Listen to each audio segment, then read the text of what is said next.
జయకర్ గారు చెప్తారు. ఎస్ ఒక నిమిషం మీరు ఆంజనేయుడు గారు ఎస్ చెప్పండి ఆంజనేయుడు గారు ఎస్ మాట్లాడండి. ఎవరండి అనలిస్ట్ గారు? నాకైతే ఇప్పుడు వారితో నేను చర్చలోకి రాలేదు, మొదటిసారి చర్చలోకి వచ్చాను. మరి ఏం మాట్లాడుతున్నారు అంటే ఆయన ఆల్రెడీ వైసీపీ నుంచి సార్ వైసీపీ నాయకులుగా ఉన్నారు. ఎస్ వైసీపీ నాయకులుగా అనలిస్ట్. ఆయన వైసీపీ నాయకుడా? అనలిస్టా వైసీపీ నాయకుడా? వైసీపీ నాయకులు అనుకోండి.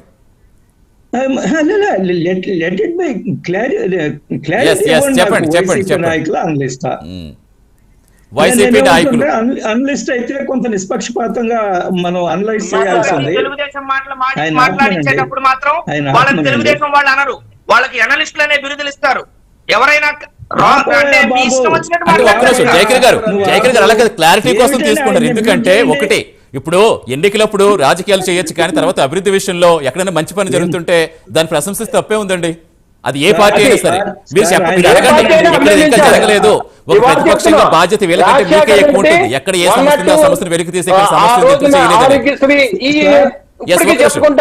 సచిన్ గారు ఒక నిమిషం వస్తాను. ఆంజనేయుడు గారు మాట్లాడండి. ఆంజనేయుడు గారు ఎస్ సార్, మనం ఎవరైనా కానీ రాజకీయాల్లో ఉన్నప్పుడు ఆ రాజకీయ నాయకుడు సమాజానికి ఏమి చేశాడు, ఆయన ఎటువంటి ప్రభావం సమాజం మీద చూపించాడు ఆయన ఉన్నప్పుడు కానీ ఆయన తదనంతరం కూడా ప్రజలు అనుకోవాలి ఏమి చేశారని.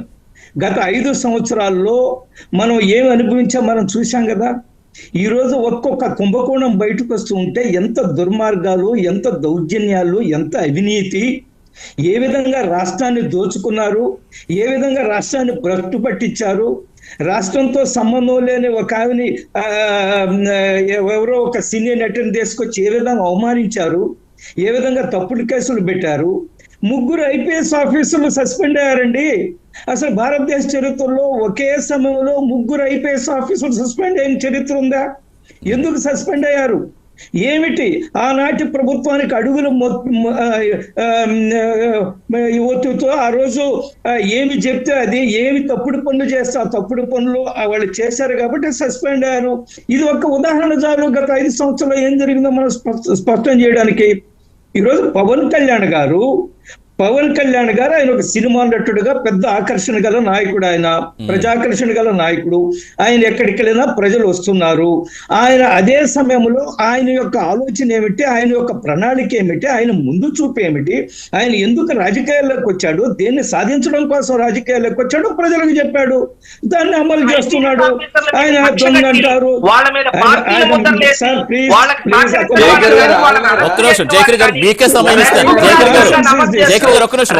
జయకర్ గారు ఆంజనేయుడు గారు మాట్లాడాక మీకే ఇస్తాను, మీరే మాట్లాడదు.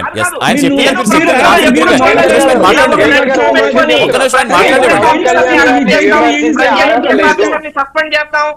జయకర్ గారు ఒక్క నిమిషం మీరు ఆగండి. జయకర్ గారు మీరు ఆన్సర్ ఇద్దరు కానీ ప్రతిదానికి ఆన్సర్ ఇద్దరు కానీ మీకు ఇస్తాం, సమయం ఇస్తాం. ఎస్ ఎందుకంటే ఆయనకి సమయం ఇవ్వడం మీరు అడగండి. ఎస్ మీనింగ్లెస్ గా మాట్లాడుతుంటే మనము ఆయన అన్ని టాపిక్లు మనం చర్చ పెడతాం. దానికి అర్థం కాదు. 5 సంవత్సరాల్లో ఏం జరిగిందో దాని మీద మీరు 2 గంటలు 3 గంటలు పెట్టండి, మేము వచ్చి మాట్లాడడానికి సిద్ధంగాను. ఎంత దుర్మార్గాలు జరిగాయో మనం చెప్తాము.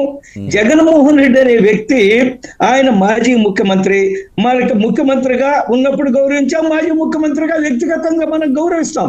ఈ రోజు స్వయంగా ముఖ్యమంత్రి గారు ఆయనకి జన్మదిన శుభాకాంక్షలు చెప్పారు కదా, మనం చూసాం కదా. చంద్రబాబు నాయుడు గారు జన్మదిన శుభాకాంక్షలు చెప్పావు. కానీ అది కాదు కదా సమస్య. ఈ రోజు ఆయన ఏమి చేశాడు, ఆయనకి ఏమైనా పరిపాలన మీద పట్టు ఉందా, పరిపాలన పట్ల అవగాహన ఉండిందా, ఆయన కేబినెట్ లో మంత్రులు ఏం చేస్తున్నారో ఆయనకి తెలుసా, ఆ మంత్రులు ఏం మాట్లాడుతున్నారో ఆయనకి తెలుసా, ఆ మంత్రులు ఇప్పుడు ఎక్కడున్నారో ఆయనకి తెలుసా, ఆ మంత్రులు ఏం చేశారో, ఆ మంత్రులు కొడుకులు ఏం చేశారో ఆయనకి తెలుసా? ఏమీ తెలియదే.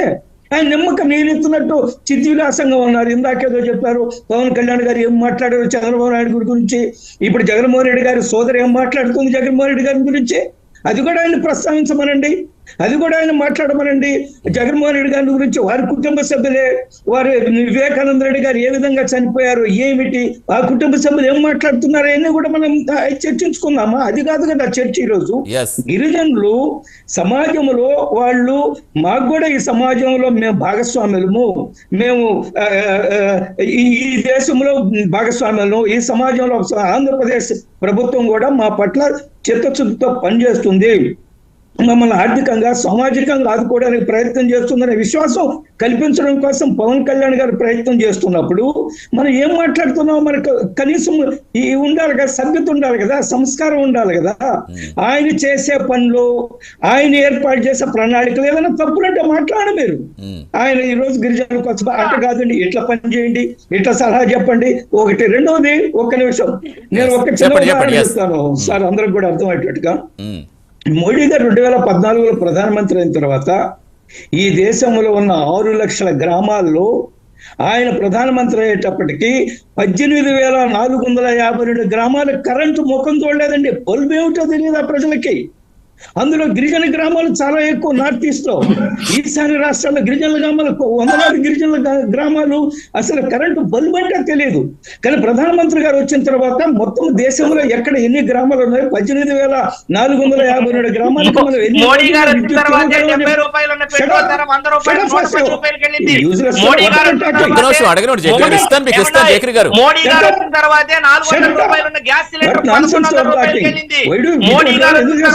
జయకర్ గారు ఒక్క నిమిషం ఆగండి. జయకర్ గారు జయకర్ గారు మీరు జయకర్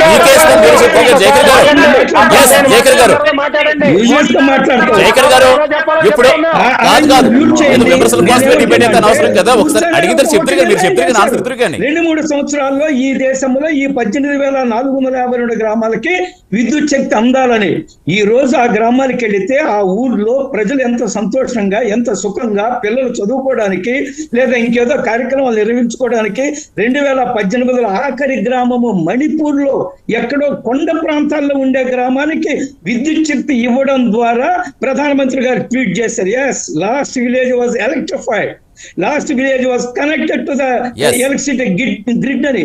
కాబట్టి మనం రాజకీయాల్లో ఉన్నప్పుడు, ప్రజా జీవనంలో ఉన్నప్పుడు మనం ఏమి చేశాము, మన గురించి ఏ విధంగా గుర్తు పెట్టుకోవాలా?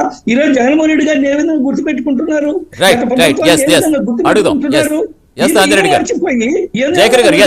మాట్లాడుతూ ఉంటే లైవ్ లోకి వచ్చి ఇప్పుడు మాట్లాడండి. కానీ ఒకటి అలా కాదు. ఇప్పుడు అవినీతిని వెలికి తీస్తే అక్కడ జరిగింది గతాలు తవ్వుకోవడం కాదు. మీరు చెప్పినట్టుగా వస్తాయి, అన్ని వస్తాయి. కాకపోతే అవి విచారించేందుకు చట్టాలు మీరు చెప్పేది ఇంకా ప్రజలకు ఏం చేయాలి, దానికి సంబంధించి ఏమైనా చెప్తే చెప్పండి. ప్రజలకు ఏం చేస్తే బాగుంటుంది? మోడీ గారిని పెట్రోల్ ధరని 35 రూపాయలకి ఇస్తానన్నారు కదా, 35 రూపాయలకి ఇచ్చే పని చేయమనండి. గ్యాస్ సిలిండర్లు 400 ఉన్నప్పుడు ఎడ్ల బండ్ల మీద ఎక్కి ధర్నాలు చేశారు కదా బీజేపీ వాళ్ళు, 400 కన్నా కిందికి తీసుకురమ్మనండి. ద్రవ్యోల్బణం పెరిగిపోయింది కదా, దాన్ని తగ్గించమనండి. విపరీతంగా భారతదేశంలో పేదవాడి జీవితం దుర్భరమైపోయింది కదా, దాన్ని తగ్గించమనండి. భారతదేశంలో అవినీతి పెరిగిపోయి కార్పొరేట్ పరిపాలన వచ్చింది కదా, దాన్ని తగ్గించమనండి. అంబానీ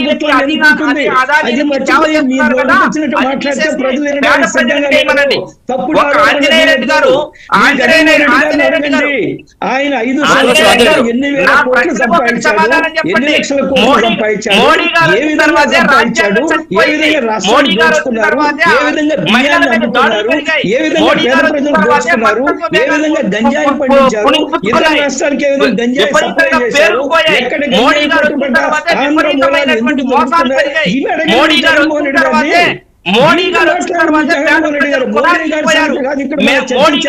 రాష్ట్రం సంగతి మాట్లాడుతున్నాము, మోడీ గారు వచ్చిన తర్వాత మాట్లాడారు మీరు.